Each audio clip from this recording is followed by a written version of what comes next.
네, 이번 순서는 전직 의원들의 날카로운 시각으로 정치권 이슈와 현안들을 깊이 있게 파헤쳐보는 맞짱 토론 시간입니다.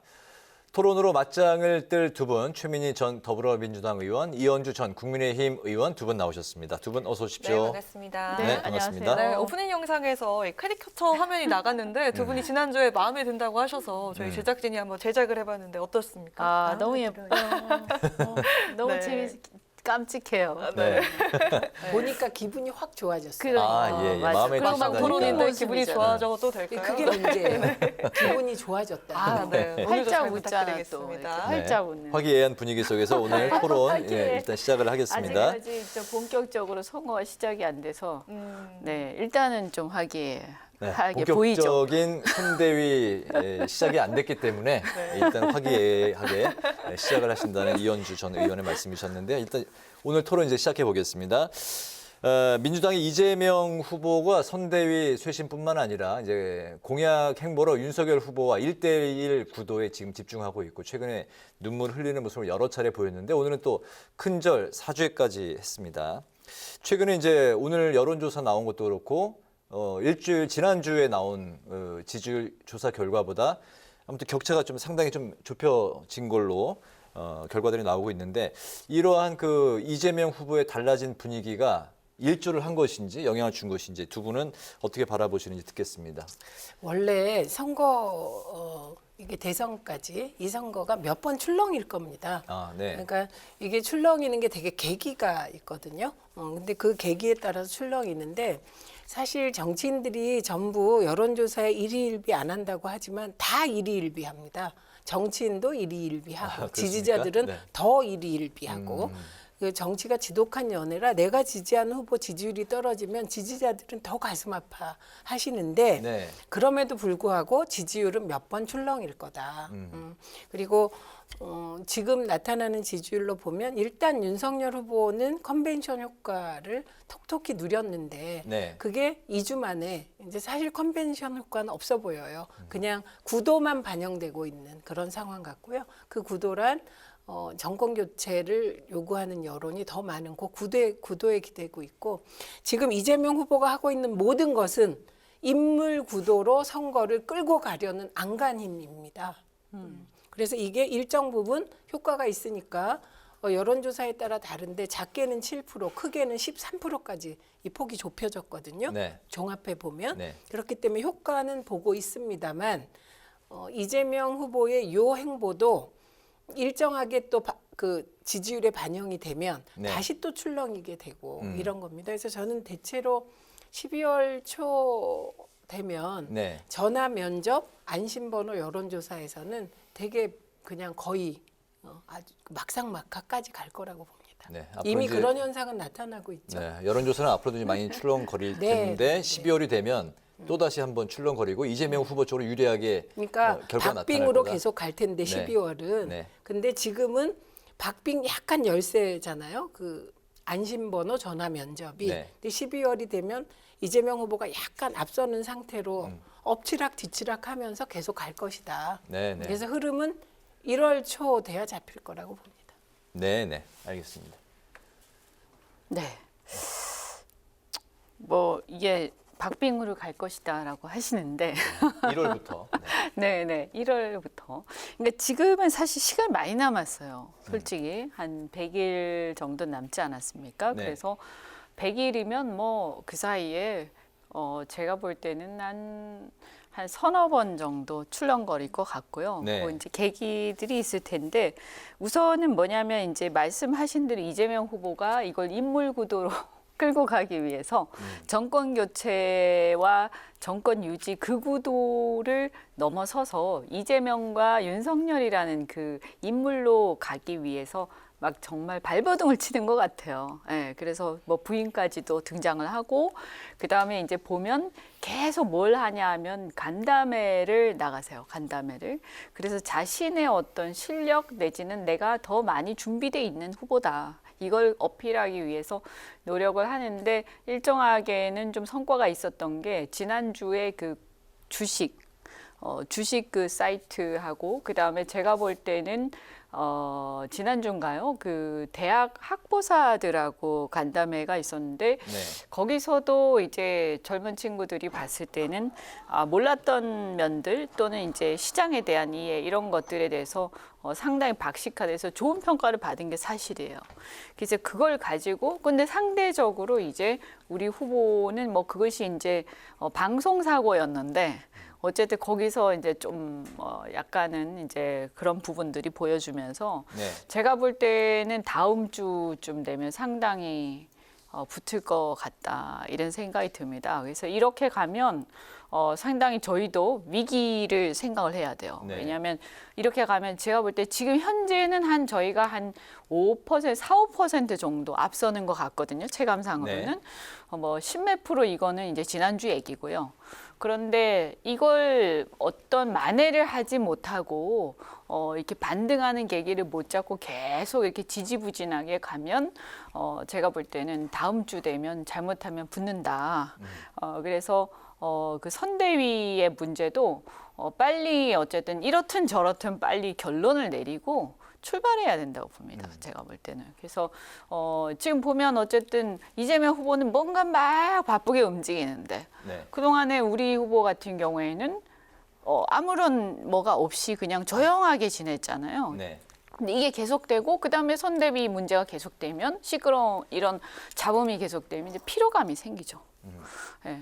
그래서 제가 볼 때는 이제는 정신 좀 차릴 때가 되지 않았냐. 그리고 결코 쉬운 싸움이 아니다. 알겠습니다. 예. 다음 주 되면 더 이제 박빙으로 지지율이 격차가 더 좁혀질 거라는데 좁혀지고 제가 볼 두 때는 분 다, 예, 같은 12월 의견이시네요. 가면서 알겠습니다. 이렇게 그러나 저희가 미세하게 좀 앞서긴 할 텐데 그런데 그 정도 가지고는 안심할 수 없죠. 어떻게 될지 알겠습니다. 모르는 거죠. 네, 또 네. 그런 가운데 이재명 후보는 정당 이미지를 전면적으로 바꾸기 위해서 조국의 강을 건너겠다는 의지를 내비쳤습니다. 네. 조국 선긋기 이거 어떻게 보십니까? 그거는 뭐 사실은 어떻게 보면 좀 늦었죠. 좀 더 빨리 했었어야 되는데 왜냐하면 어찌 됐든 뭐 민주당의 골수 지지층에서는 좀 아무래도 이렇게 그런 부분들에 대해서 비판적이겠죠. 뭐 조국 지지자가 많으니까. 그럼에도 불구하고 특히 20, 30대에 대해서 조국 개인의 어떤 잘잘못을 떠나가지고 어떤 가족의 문제, 여러 가지 그 이슈들이 굉장히 공정의 문제하고 다 있기 때문에 이 부분에 대해서 사실은 지난번에 보면 우리 후보 그러니까 우리 그 홍준표 후보 같은 경우도 거기서 큰 타격을 입지 않았습니까? 그런 것처럼 여전히 이제 민주당 같은 경우에는 조국 문제가 이렇게 깨끗하게 정리되지 못하면 입장이 정리되지 못하면 저는 젊은 층의 지지는 한계가 있을 거라고 봅니다. 네. 네.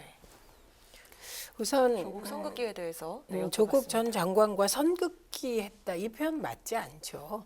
그러니까 정확하게 워딩을 보면 이게 송영길 대표가 이미 그 조국 장관과 관련하여 우리가 내로남불했다, 죄송하다 사과했어요.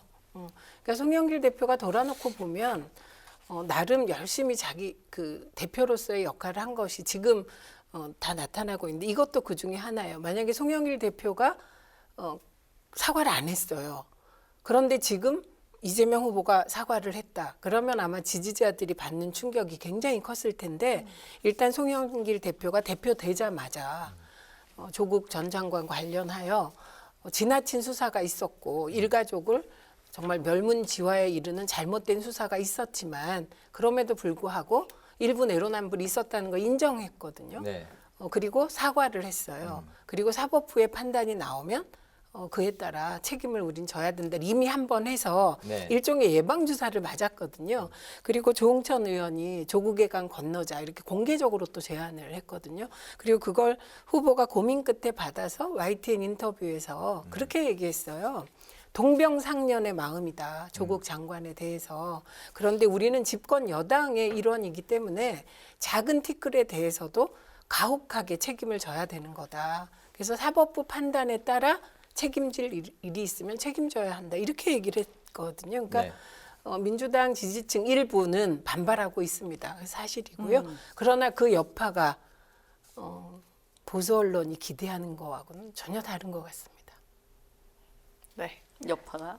네, 뭐더 하시고 여파가 크지 않다. 네, 네. 음. 아니 그런데 이제 사실 이런 거죠. 이제 도덕성에 대한 얘기 그리고 여러 가지 내로남불 얘기들이 이제 이 경쟁이 본격화되면서 치열하게 나올 텐데요. 민주당에서는 뭐 검증센터도 만들고 이렇게 하지 않았습니까? 네. 그런데 뭐 조국 문제가 이렇게 좀 정리가 안 된 상태에서 우리 후보에 대해서 자꾸 이런저런 얘기를 해봐야 그게 설득력이 있겠어요. 그래서 저는 뭐 그거는 당연히 필수적인 수순이라고 보고요. 근데 사실은 저는 이제 기본적으로 그러면 사람들의 어떤 지지의 어떤 차이 또는 이 정권 교체의 심리 이게 어디서 나오느냐라고 했을 때 뭐 조국도 있지만 그것은 사실 이미 이제 벌어진 일이니까 이 수습하는 문제고요. 그것보다는 이제는 저는 사실은 좀 더 이렇게 그 선거일이 다가갈수록 사실은 나의 이해관계에 대해서 고민을 하는 게 대선입니다. 그래서 네. 정권 교체냐 뭐냐 이런 추상적인 문제가 아니라 문재인 정권 5년 동안 정말 견디기 힘들었던 부분들이 있을 거예요. 여기에 대해서 이 답을 누가 내놓느냐. 저는 그 문제라고 보고 가장 큰 부분이 결국엔 경제인데 여기서 이제 피부에 와닿는 건 결국 세금 문제예요. 그래서 지금 거의 조세 저항에 가까울 정도의 문제가 있는데 물론 뭐 종부세라든가 이런 것들은 좀 뭐 극히 일부의 어떤 상류층이다라고 말은 하지만 사실은 종부세만 있었던 게 아니라 그 전에 재산세도 있었고 뭐도 있었고 계속 있지 않았습니까? 네. 그래서 이 문제에 대해서 근데 또 이재명 후보는 국토세 얘기하고 자꾸 증세 같은 얘기를 하니까 네. 저는 뭐 이거는 그냥 제 개인적인 충고입니다만 그 부분에 대해서 지금이 과연 증세할 때인가? 설사 그게 어떤 노선이라 하더라도 알겠습니다. 예. 잠시만요. 이거 그냥 넘어갈 수가 없는데 왜냐하면 의제를 확장시키셨기 때문에. 아니, 근데 그 종부세 고지서가 이제 이번 주부터 이제 날아오고 있기 때문에 이제 세금 문제 말씀하신 것 같은데 사실 세금 관련해서는 저희가 오늘 그 논외거든요. 없어요. 근데 말씀하셨기 때문에 제가 네, 짧게 네. 부탁드립니다. 짧게 얘기할 수밖에 없는데 한마디로 얘기하면 부동산 문제에 대해서 문재인 정부가 저도 아쉽다고 생각합니다. 근데 이게 이재명 후보가 그런 거 어느 정도 책임이 있을 것인가. 이게 약간 별개의 문제일 수 있다. 그리고 또 하나는 여전히 여론조사를 해보면 부동산 대책이 누가 부동산 대책을 가장 잘할 것 같으냐. 그 1위가 이재명 후보예요. 그리고 서울시의 그 LH공사, SH공사 사장 맡게 된 경실련 관계자가 부동산에 있어서는 이재명 후보의 공약이 훨씬 더 낫다 이렇게 얘기할 정도로 네네. 미래의 평가를 받고 있거든요. 알겠습니다. 그래서 이 부분은 네. 일반적으로 저는 증세 프레임으로 이긴 정당이 없다 동의합니다. 그래서 이 부분은 아마 민주당에서도 진지하게 고민하지 않을까 생각합니다. 알겠습니다. 네. 세금 문제는 아마 다음 주에 또 이야기할 수 있을 것 같아요. 네, 마무리를 하고요. 이제 좀 빠른 속도로 네. 가보도록 하겠습니다. 한편 순항하는 듯했던 윤석열 선대위 현재 암초를 만난 상황인데요. 삼김 체제를 받아들이지 못한 김종인 전 비대위원장 유턴으로 기로에 놓였습니다. 윤석열 대선 후보 김 전 위원장 선대위 합류와 관련해서 오늘 이런 말을 남겼습니다.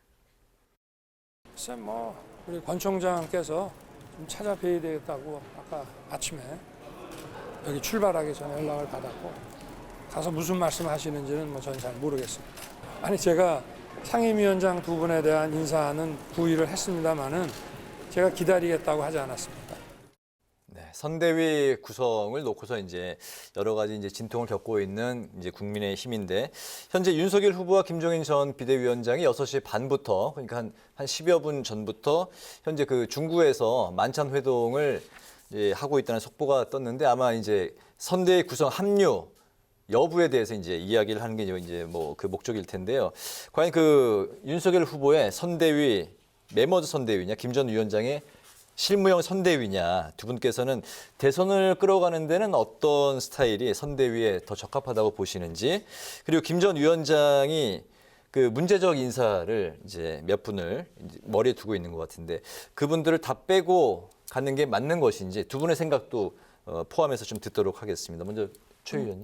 우선 메머드 선대위는 형식으로 필요하다고 생각합니다. 그러니까 민주당도 처음에 원팀 선대위를 꾸렸잖아요. 네. 근데 그 메머드 선대위를 꾸릴 때 중요한 거는 이게 실무를 추진할 수 있는 구조가 필요하거든요. 그런데 되게 매머드 선대위를 꾸려놓으면 책임 소재가 불분명해지기 때문에 네. 실무가 잘 안 돌아가게 됩니다. 그러니까 이 부분을 반면교사 삼으시면 될 것 같아요. 민주당의 오늘이 국민의힘 선대위의 미래다. 제가 이런 얘기 여러 번 했는데 반면교사로 삼겠다고 했는데 안 삼는 것 같고요. 네. 김종인 위원장이 반면교사로 하겠다고 했죠. 있고. 네.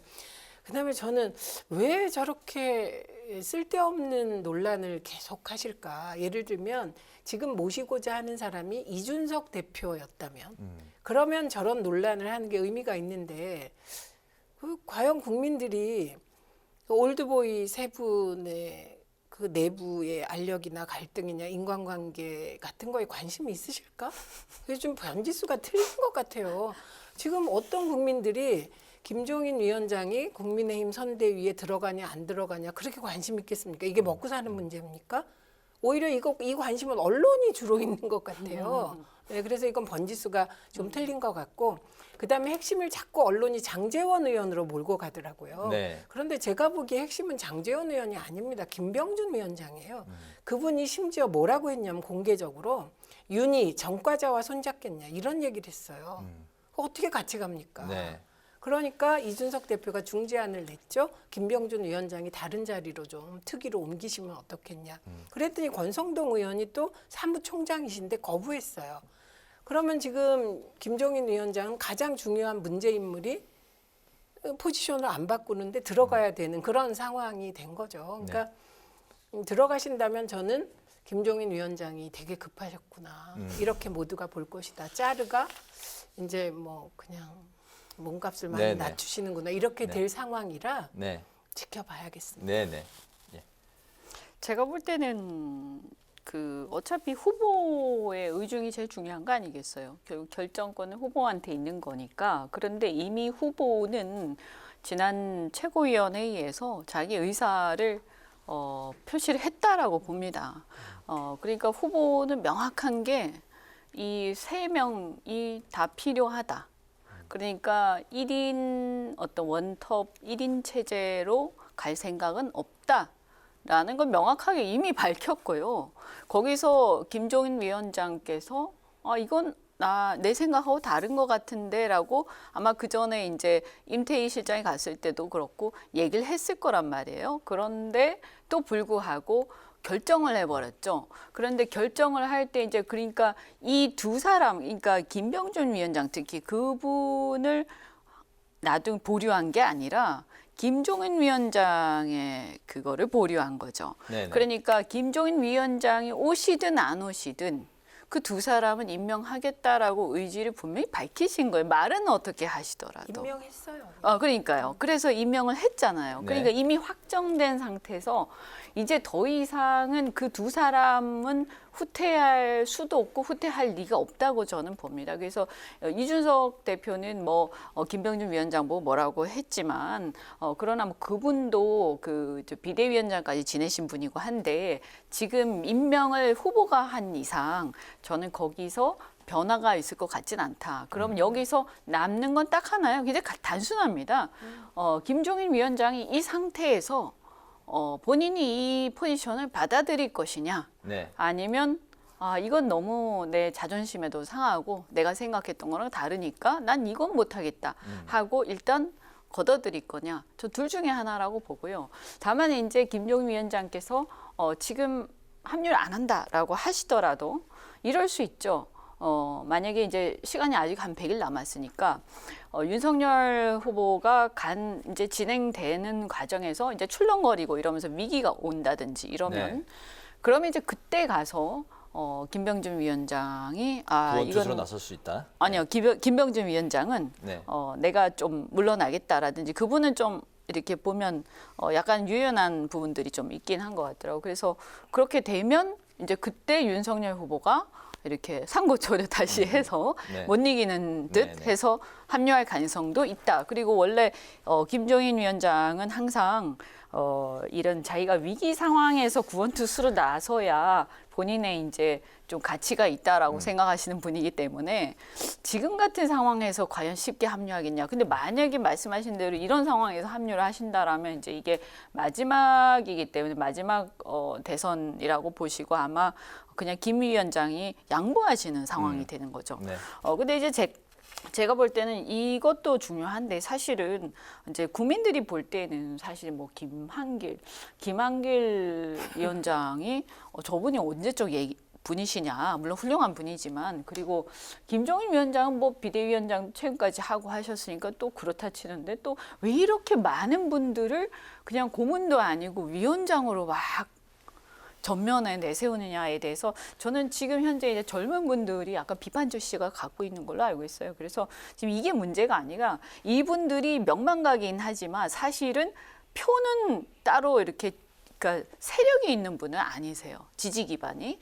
그래서 지지 기반이 있는 사람들은 경선에서 경쟁했던 홍준표, 유승민입니다. 그래서 그분들에 대한 네. 상황을 또 12월 가면 거기에 대해서 또 이렇게 예, 왔다 알겠습니다. 갔다 하는 네. 그런 내용들이 아니, 저희가- 나올 것 같습니다. 아니 이게 그 짜리의 생방송이- 굴욕이냐 아니냐 지금 그게 생방송에 남은 저희가 거고. 시간이 이제 주어져 아니요 있는데 길게 얘기를 하셨기 때문에 아니, 지금 그렇게 시간 관리를 저희가 하시면 질문 안 되죠. 숫자가 그 자꾸 이제 예. 줄어들고 저는 있는데 10초만 해요. 알겠습니다. 10초만 짜리의 드릴게요. 굴욕이거나 지금 말씀하신 대로 대선판이 출렁하고 국민의힘의 위기가 와서 김종인 위원장이 온다면 그건 뭐 그런 상황을 상정하면 이게 선거 장난 아니니까 그걸 상정하고 뭔가를 결정하는 건 저는 좀 알겠습니다. 곤란해 그 다음 질문도 또 김종인 전 네. 비대위원장과 그럴 수 관련된 있다, 뭐 질문이기 이런 거죠. 때문에 네. 그 다음 질문 넘어갈게요. 두분다 앞으로 짧게 이제 질문이 들어볼게요. 한두 개 남았는데 네, 네, 네. 요 질문은 좀 그 대답을 좀 짧게 해주시면 네. 감사하겠습니다. 네. 질문 숫자가 지금 줄어들었어요 이미.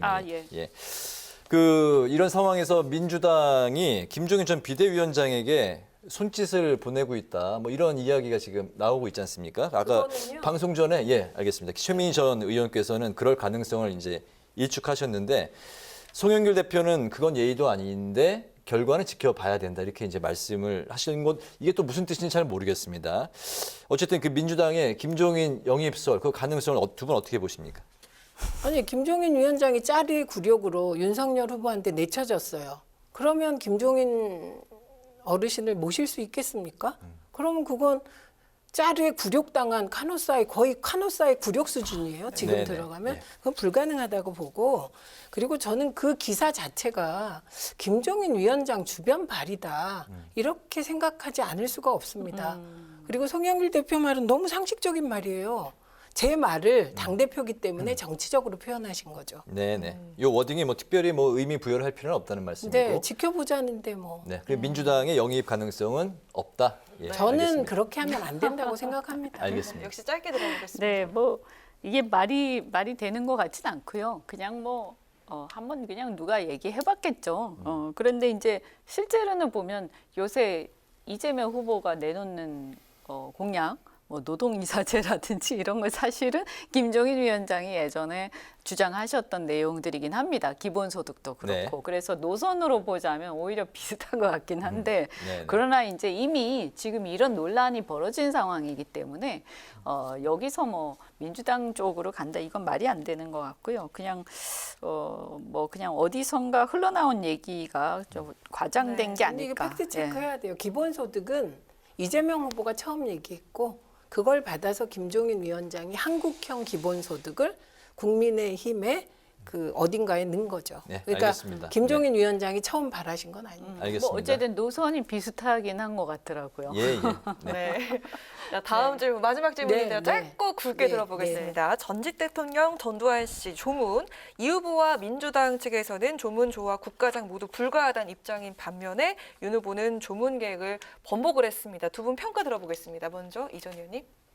뭐 이거는 별로 얘기할 필요가 없는 사안인 것 같은데, 근데 이거는 이게 세대 차인지 뭔지 잘 모르겠지만 글쎄요, 좀 뭐 인간적으로 보면 뭐 어쨌든 돌아가신 거니까 네. 뭐 야멸차게 뭐 그런 건 있습니다만 어쨌든 사람이 돌아가셨으니까 그런데 뭐 거기에 조문을 가는 건 또 다른 의미이기 때문에 뭐 그냥 명복을 빈다는 표현 정도는 발언 정도는 할 수 있겠지만 뭐 조문까지 가고 그럴 건 아니지 않느냐. 좀 안타깝죠. 왜 돌아가시기 전에 물론 사고로 이렇게 그러니까 사고라기보다는 이제 약간은 그런 부분이 있었던 것 같아요. 갑자기 돌아가신 것 같은데 좀 사전에 이제 돌아가실 거를 생각을 해서 어떤 얘기를 좀 진솔하게 하셨으면 좋았을 텐데 좀 안타깝습니다. 네네. 예, 전두환 씨는 조문받을 가치가 없다고 생각합니다. 그리고 개인적인 차원의 뭐 명복은 빌면 될 것 같고요. 그리고 윤석열 후보는 마음속으로 가고 싶었던 것 같아요. 왜냐하면 마이크 딱 들이댔을 때 가겠다고 했기 때문에 네. 그건 전두환 씨가 정치 잘했다고 찬양한 분이기 때문에 그럴 것 같고. 근데 중요한 거는 근데 안 한다고 또 다시 또 중요한 입장을- 거는 예. 본인이 번복하지 않고요. 캠프에서 번복했거든요. 네. 그러니까 윤석열 후보는 도대체 혼자 결정할 수 있는 게 뭔가 이런 질문을 드리지 않을 수 없고 언론들은 전두환 전 대통령 이러지 마십시오. 전두환 씨입니다. 네. 네. 자, 오늘 맞짱 토론 이제 마무리를 하겠습니다. 민심 호소에 나선 민주당 이재명 후보 그리고 선대위 구성 난항을 겪고 있는 국민의힘 윤석열 후보 두 후보의 선대위와 관련한 상황을 중심으로 오늘 또 살펴봤습니다. 지금까지 최민희 전 더불어민주당 의원, 이현주 전 국민의힘 의원과 함께했습니다. 오늘 두 분 말씀 잘 들었습니다. 고맙습니다. 고맙습니다.